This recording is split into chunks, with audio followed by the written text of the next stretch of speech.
Revelation chapter 2 verses 8 to 11. Ang simbahan or ang mga Kristohanon nga gihatagan og pabor sa atong Ginoong Dios. Sa padayon natong pagtuon sa pulong sa Ginoo, padayon natong tun-an ang the book of Revelation dahil mao lamang kining libruha nga miingon ang atong Ginoong Kristo nga sa tanan nga mobasa, mamati og mo-apply sa ilang gibasa nini nga libro ay magmalipayon sila or bulahan sila. Usa ngayon lamang nga atong angkunon ang kalipay o bulahan pinaagi sa pagtuon nato ni ini nga libro matod pa sa atong Ginoong Kristo. So ang mga Kristohanon nga gipaboran sa atong Ginoong Kristo. Ngano ka silang gipaboran man sa atong Ginoong Kristo? So tan-aw nato ang Revelation chapter 2 verses 8 to 11. Kini nga passage ang Revelation chapter 2 verses 8 to 11 ay nabahin sa upat ka bahin.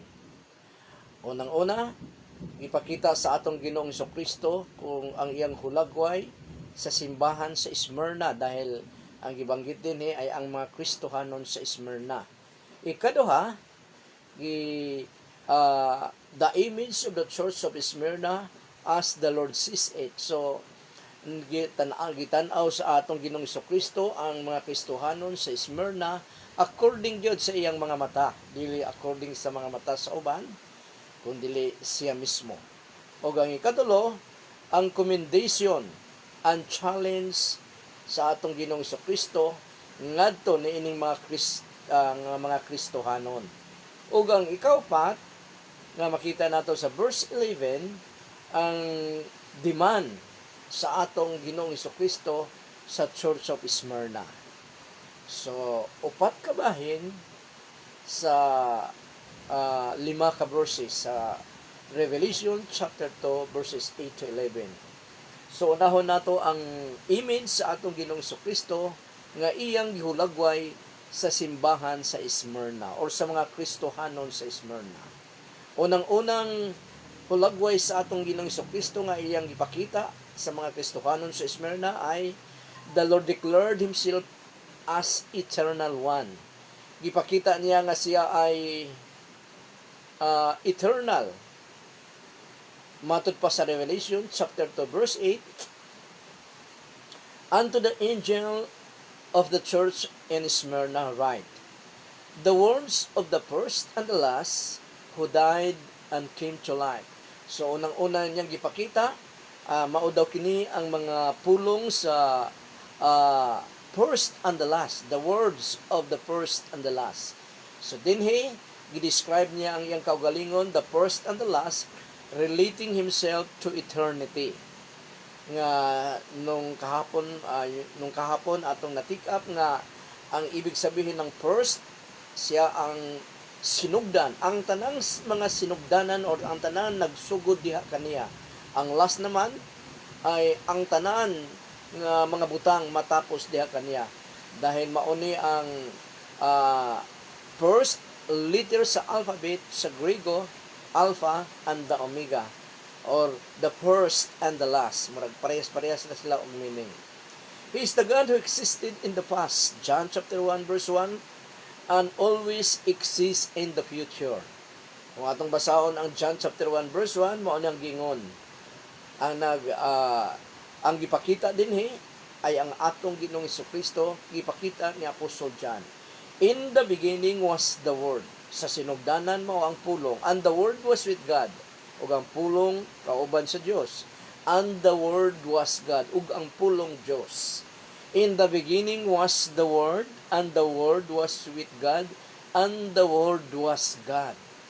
So, kung imong tan-awon, duha na din ang Dios, pero that is the mystery of Trinity. Kung basahon mo kung basahon mo ang verse 14, kining word nga giingon dinhi na nag-exist kauban sa Ginoong Dios, nga mismo Dios siya ay nagpakatao sa verse 14 ng John chapter 1 verse 1. So walay lain nagpakatao nga Dios ang atong Ginoong Kristo. Nagpakatao siya kay dili man siya tao, Dios man siya, nagpakatao siya. Atong pagkatandaan na walay imposible sa Dios. Kung ang tao mahimong Dios, yon ang imposible, dili gid pwede. Pero kung ang Dios magpakatao, walay malisod sa atong Ginoong Dios. Nagpakatao ang atong Ginoong Dios sa persona ng atong Ginoong Hesukristo. Ikaduhang hulagway nga gipakita sa atong Ginoong Hesukristo sa mga Kristohanon sa Smyrna. The image of the Lord shown to the church of Smyrna, the Lord declared Himself as the resurrected one. Siya ay nabanhaw. Revelation chapter 2 verse 8, and to the angels of the church in Smyrna write, the words of the first and the last, who died and came to life. Namatay siya, pero nagkaroon uli og kinabuhi, or nabanhaw. Namatay siya, pero nabanhaw. Mauna ang hulagway sa atong Ginoong Hesukristo.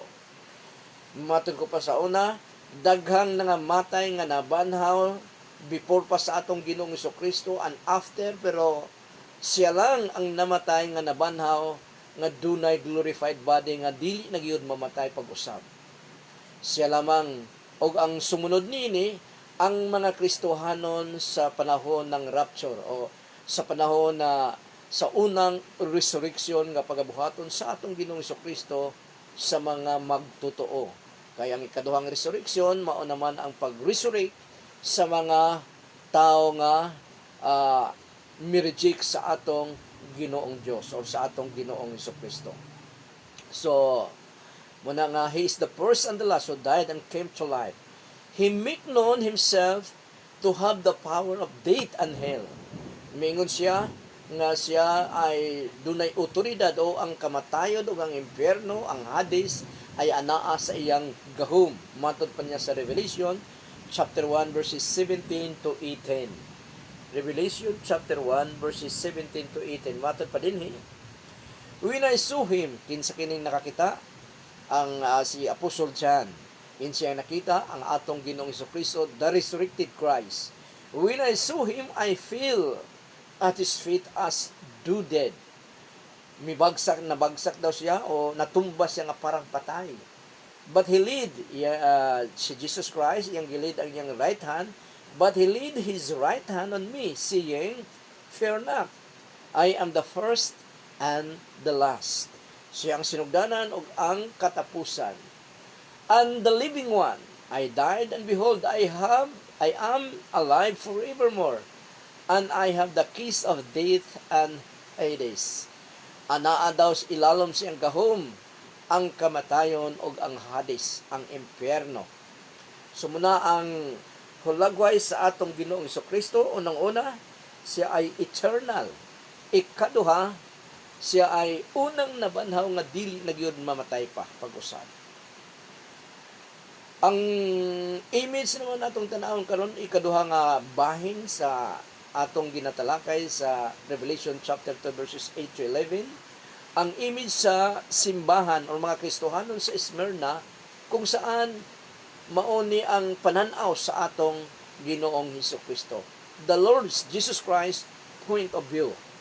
Number 1, they are oppressed. Anaa sila sa grabe nga kalisdanan. Anaa sila sa dako nga problema. Matod pa sa verse 9 ng Revelation chapter 2. Matod pa sa atong Ginoong Hesukristo, I know your tribulation. So, grabe nga mga kalisdanan, tribulation. I know your tribulation and your poverty. So, nakita sa atong Ginoong Hesukristo ang ilang sitwasyon, nga naman, dahil matod pa sa chapter 1, anaa siya, o dili, chapter 2, verse 1, sa iyang sulat sa Ephesus, Church of Ephesus, na nagalakaw siya taliwala sa mga Kristohanon. These Christians of Smyrna was persecuted for not compromising and saying the words, Caesar is Lord. In the first century AD, there was a law of Rome that once a year, every Roman citizen will confess and declare that Caesar is Lord as a zeal of their allegiance and of their faithfulness to the Roman government. So kada tuig ginasla saan man silang distrito, saan man silang baryo, mo ah, ah, mo pledge gid sila nga mo confess sila, ideklara nila nga si Caesar ang emperor sa Roma sa ilang kapanahonan, na si Caesar is Lord. Sila ang Panginoon, siya ang Panginoon. So ang mga Kristohanon dili pwedeng mo deklara ni ana sa publiko dahil ang mga Kristohanon, ang Lord lamang nila ay ang atong Ginoong Hesukristo ug wala na lain pa. Kung sugoon sila sa tinud-anay gayon nga maghurar sila o declare sila nga Caesar is Lord, yun ang buta nga dili nila mahimo. Munang gi-persecute sila, persecuted kini nga mga Kristohanon. This law which Caesar promulgated will be repeated of the Antichrist during the tribulation period. Mahitabo kini otro during the tribulation period, og ang sugo nini ang Antichrist na. Ang Antichrist na ang magsugo nini. Matod pa sa Revelation chapter 13 verse 14, busa pinaagi sa mga milagro nga gibuhat kaniya sa unang mananap. So, ang nagbuhat og mga milagro ang false prophet, reliyoso nga tao, o gitugot sa Ginoo nga makabuhat siyang mga milagro para lalong ma-deceive niya ang mga tao nga wala mo ila sa atong Ginoong Dios. Busa mo matod pa din busa pinaagi sa mga milagro nga gipabuhat kaniya sa unang mananap. Ang unang mananap ay si Antichrist. Nalimbungan niya ang mga tao sa kalibutan, na-deceive niya majority sa mga tao sa kalibutan during the tribulation period.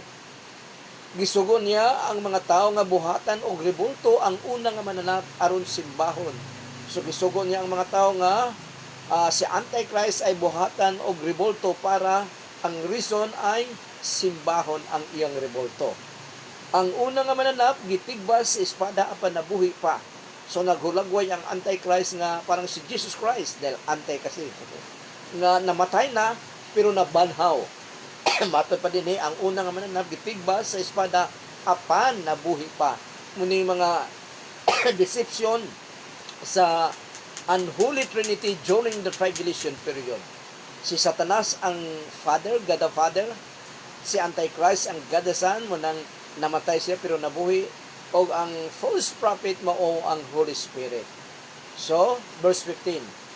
Ang ikaduha nga mananap gitugutan sa paghatag og kinabuhi sa rebulto sa una nga mananap aron makasulti ang rebulto o makapamatay sa mga tao nga dili mosimba kaniya. So grabe.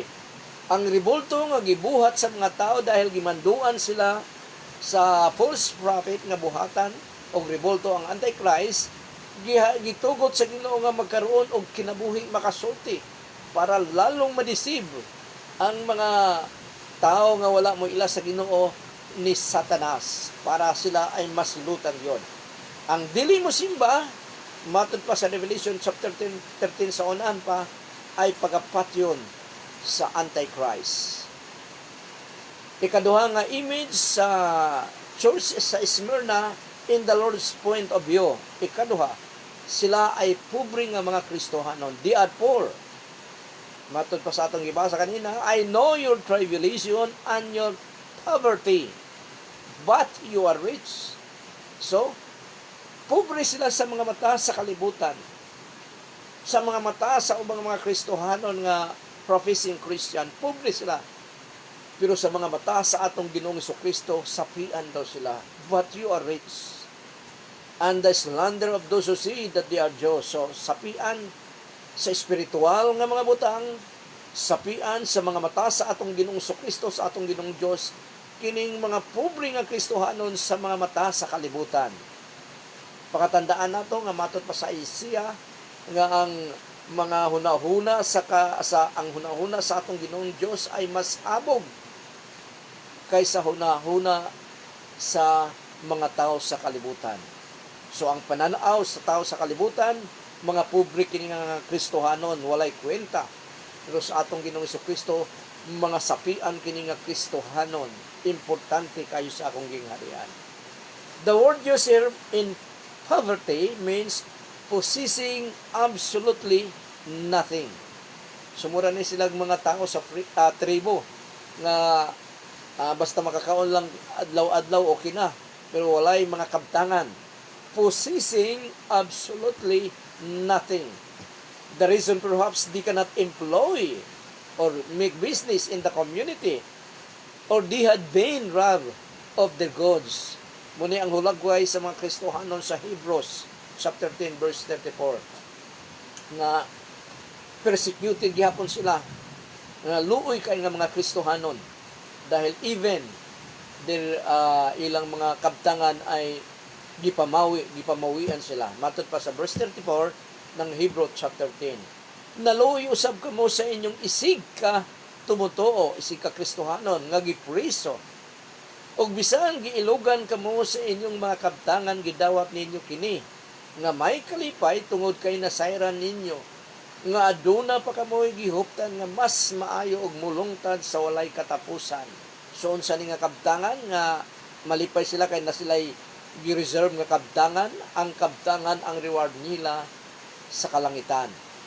Bisan sila ay giilugan sa mga kabtangan, sa mga tao nga nagdaog-daog kanila nga dili Kristohanon sa kapanahunan sa first century AD, pero matod pa sa atong Ginoong Kristo through Hebrew nga nagakalipay sila dahil nasayra nila nga aduna sila gihuptan nga mas maayo og mulungtad sa walay katapusan. Ang importante kay sa Ginoo ay ang atong spiritual nga kinabuhi. Ang atong physical nga kinabuhi, material nga kinabuhi importante gyapon, pero segunda na lang na. Ang pinaka-importante nga dapat natong paghaguan ang spiritual nga mga butang matod pa sa atong Ginoong Kristo sa John chapter 6 kung wala ko masayo. Ikatulong nga image sa simbahan o sa mga Kristohanon sa Smyrna sa pananaw sa atong Ginoong Kristo. They are slandered. Gibiay-biay sila. Kini nga mga Kristohanon gibiay-biay matod pa sa verse 9. I know your tribulation and your poverty, but you are rich. And the slander of those who see that they are Jews and are not, but are a synagogue of Satan. So kini no na mga tao siguro nga nakauban nila sa nagpakaron ingnon nga kauban nga tinuod nga mga Kristohano, nakauban nila nga sila daw ay mga Hudiyo, mga Kristohano nga tinuod, pero sila di ay fellowship ni Satanas sa yawa. But you are a synagogue of Satan. Kamu ang simbahan sa yawa, o mga sumusunod sa yawa. They are slandered and mocked, perhaps because of their poverty and sincerity to their faith sa atong Ginoong Kristo. Munang hinungdan nga gibiay-biay sila, kagaya sa atong Ginoong Kristo, gibiay-biay nga grabe. Gibiay-biay sila sa usa ka rason nga sila ay mga pobre nga Kristohanon. Pakatandaan nato, sabi sa atong Ginoong Kristo, mapalad ang mga kabus dahil kung sa patutong sumpay dito sa Sermon of the Mount. 2 Peter chapter 3 verses 3 to 4 munigingon, una sa tanan kinahanglan masayra ninyo nga sa katapusang mga adlaw mutungha ang mga bugal-bugalon, sumuning mga mocker, muning mga slanderer, bugal-bugalon nga magbuhat sa bisan unsa nga gusto nilang buhaton. Magingon sila, dili ba nagsaad man si Kristo nga mobalik siya? Karon asa naman siya? Ang among mga ginikana nga matay na apan maulang gihapon ang kalhimtang sa tanan, sukad pa sa pagbuhat sa kalibutan. So kini nga mga mabugal-bugalon or mga mockers, slanderer, ang ilang main nga ibugal-bugal sa mga Kristohanon ay ang second coming. Na si Jesus Christ, dili naging mubalik daw. Muna nga, okay lang magbugal-bugal. Pero, kay mapalad, matod pa ni Jesus Christ, mapalad ang mga nag-antos, naglahutay, tungod kanako. The Lord's commendation, ikatulo, nga parte sa atong ginatalakay karon. The Lord's commendation and challenge to the church of Smyrna or to the Christians of Smyrna. Number 1, the Lord sees the church of Smyrna as rich. Sapian day sila. Pobre sa mga mata sa mga tao, pero sapian day sila sa mga mata sa atong Ginoong Dios. The last declaration or judgment nga atong madungog ang deklarasyon sa atong Ginoong Jesucristo. Kung moingon ba siya nga, well done, good and faithful servant, or moingon ba siya nga, pahawa, makasasala sa akong atabangan. So the commendation and challenge, the Lord says the church of Smyrna is as rich. Revelation chapter 2 verse 9. I know your tribulation and your poverty, but you are rich. Sapian day sila. Siyempre, ang mga tao sa kalibutan, ang mga professing Christians ay dili makakita nga sapian sila dahil limitado ang ilang pananaw. Pero ang atong Ginoong Jesucristo na unlimited ang iyang pananaw, bisag ang mga huna-huna sa usa ka tawo nabasa niya, makakita gid nga sapian di ay ang mga Kristohanon sa Smyrna. The people look at the Christians of Smyrna as poor, but the Lord look at them as rich. May atong pamatian, simple ang pamatian nato, ang pulong sa atong Ginoong Jesucristo, ang deklarasyon sa atong Ginoong Jesucristo. James chapter 2 verse 5, matod pa dinhi, listen my beloved brothers, didn't God choose those who are poor in this world to be rich in faith? So kasagara daw naa daw ang mga pobre gipili sa atong Ginoong Dios nining kalibutan nga mahimong rich in faith. Pero daghan sa mga pobre nga walay pagtuo sa atong Ginoong Jesucristo. Mapalad ang pobre nga hugot og likon ang iyang pagtuo sa atong Ginoong Jesucristo. Balikon ko, my beloved brothers, listen, didn't God choose those who are poor in this world to be rich in faith and heirs of the kingdom which He promised to those who love Him? O sumusunod sa kaharian sa Diyos, saad sa atong Ginoong Diyos sa mga tao nga nahigugma kaniya. And heirs of the kingdom which He promised to those who love Him, to those who love God. Gihigugma mo ba ang Ginoo? Mauna ang una o ang greatest commandment sa atong Ginoong Diyos. Love the Lord your God with all your heart, soul, mind, spirit. Muna ang unang-unang gihimo niya. Unsay proof nga nahigugma sa katao sa atong Ginoong Diyos, sa atong Ginoong Jesucristo, kay gisunod niya, gituman niya ang mga sugo sa atong Ginoong Jesucristo, sa atong Ginoong Diyos nga naa sa Biblia sa iyang written word. Gina-apply nila kini. Unsaon pag-apply sa tao? Sa butang nga wala niya mahibalik kay wa man siya nagbasa sa pulong sa Ginoo. Muna ang main proof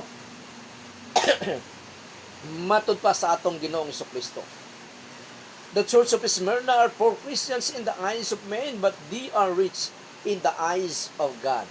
In the same way, sometimes churches of beautiful buildings and even individual Christians who is rich financially are poor in the eyes of God. Dili man tanan. Pero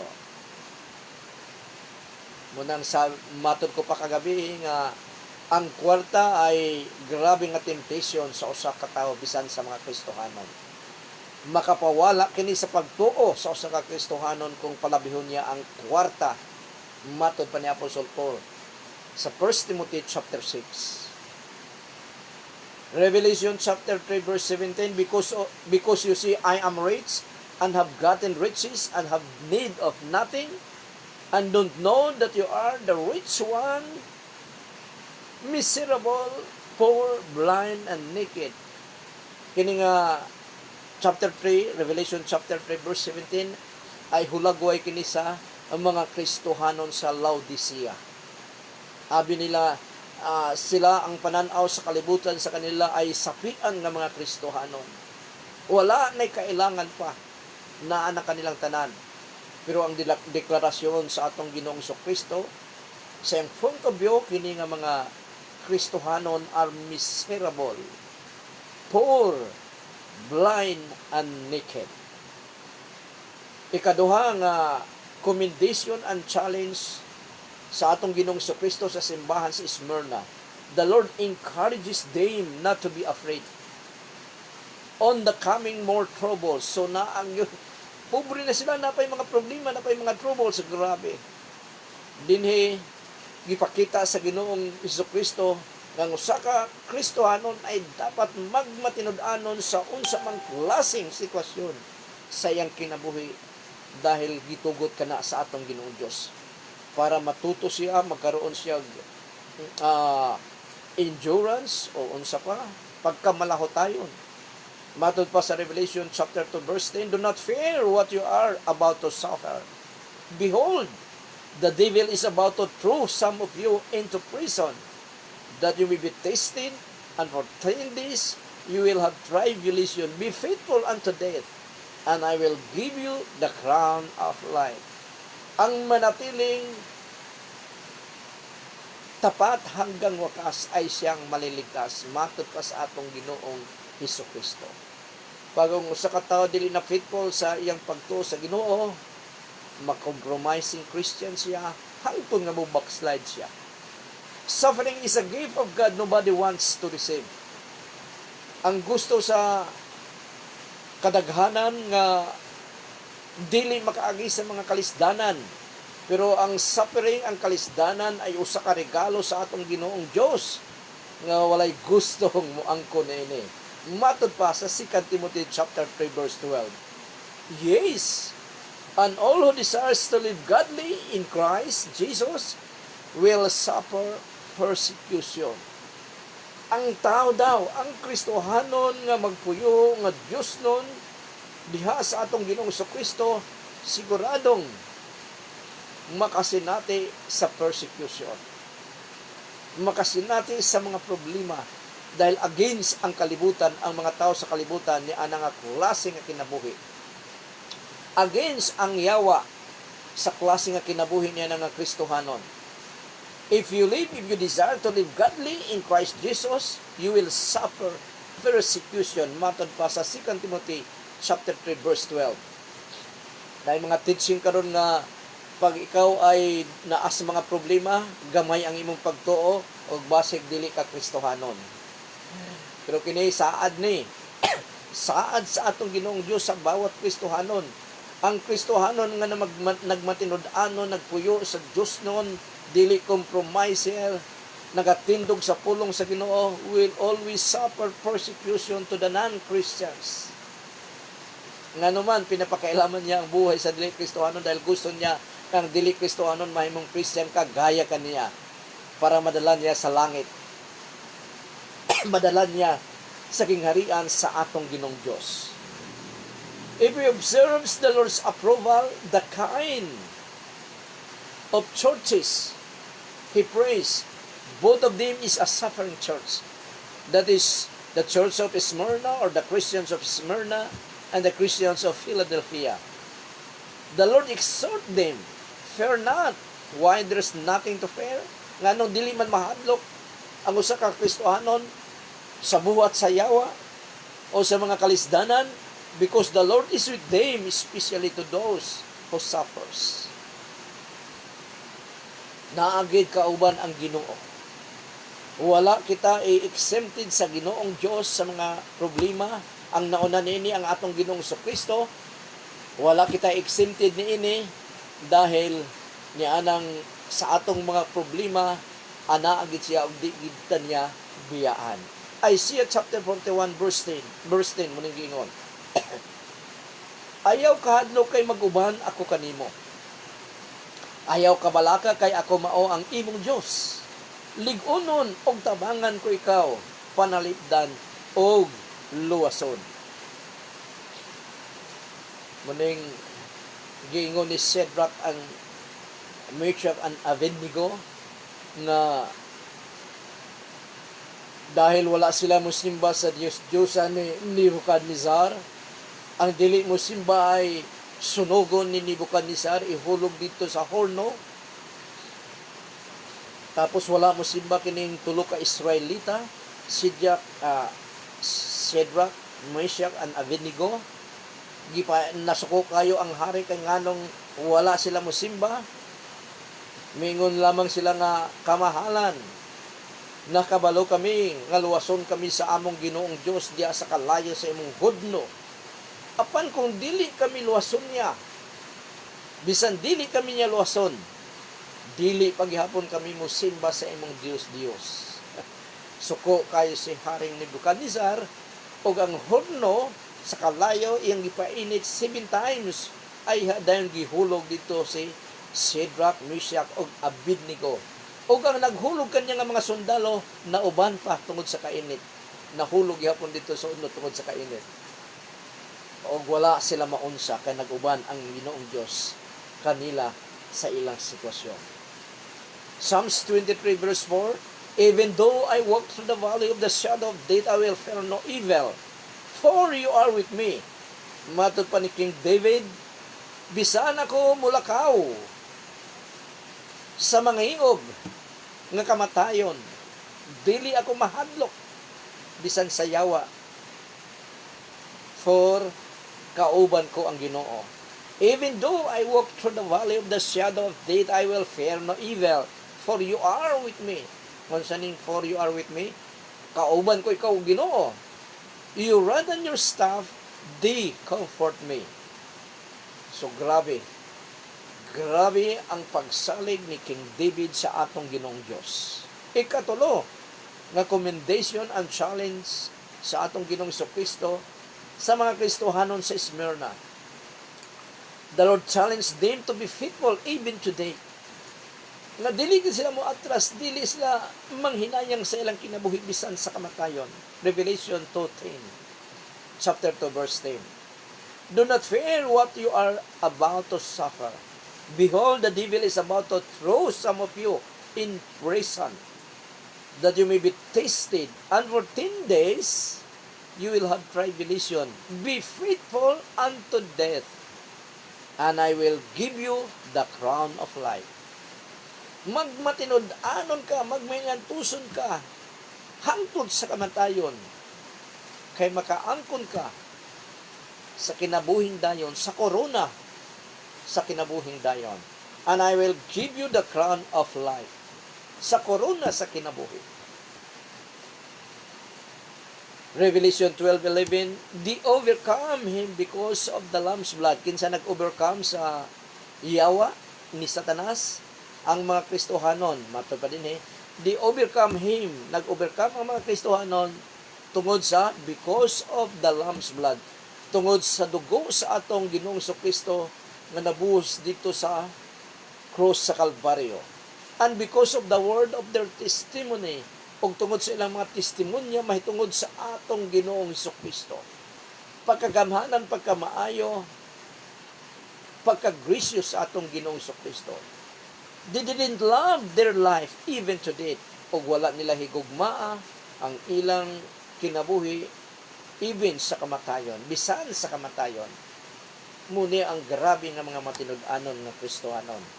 O kung saan gihulagway sa Ginoo kanila, they are overcomer. Dahil mitindog sila sa ilang pagtuo sa atong Ginoong Kristo. Ikaapat, na commendation and challenge to the Lord Church of Smyrna. The Lord encouraged them the reward they can have through their faithfulness to Him. Unsa bang reward nga madawatan nila tungod kay sila ay matindog-anon sa atong Ginoong Kristo? Bisan sa mga sa gitna ng kamatayon, do not fear what you are about to suffer. Behold, muning, be faithful unto death, and I will give you the crown of life. Ana ay crown of life nga nagahulat kanila. Crown of life is the crown awarded to the games competitors who wins during sa ilang kapanahonan ang Olympic. Dahil ang Olympic nagsugod sa Roman government, sa Roman 1st century edict.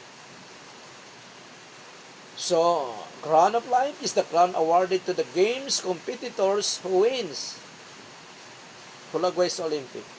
This crown of life cannot be inherited because it is different from eternal life.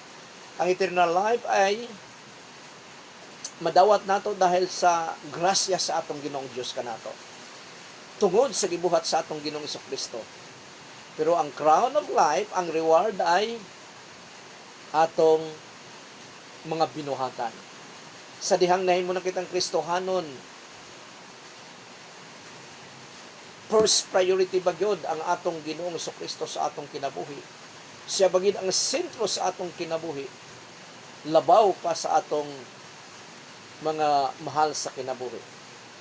James chapter 1 verse 12, bulahan ang mga tao nga mubarog taliwala sa mga pagtintal kaysa ang pagdaog makadawat siya sa kinabuhi ang ganting gisaad sa Dios alang ni adtong mga nahigugma kaniya. Importante kayo ning nahigugma sa atong Ginoong Kristo.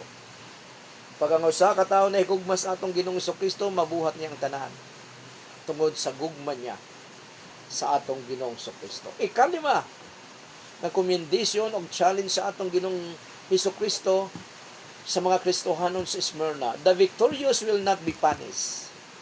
Ang nagmadaugon, dili silutan. Ang wala mang madaugon, siyempre silutan.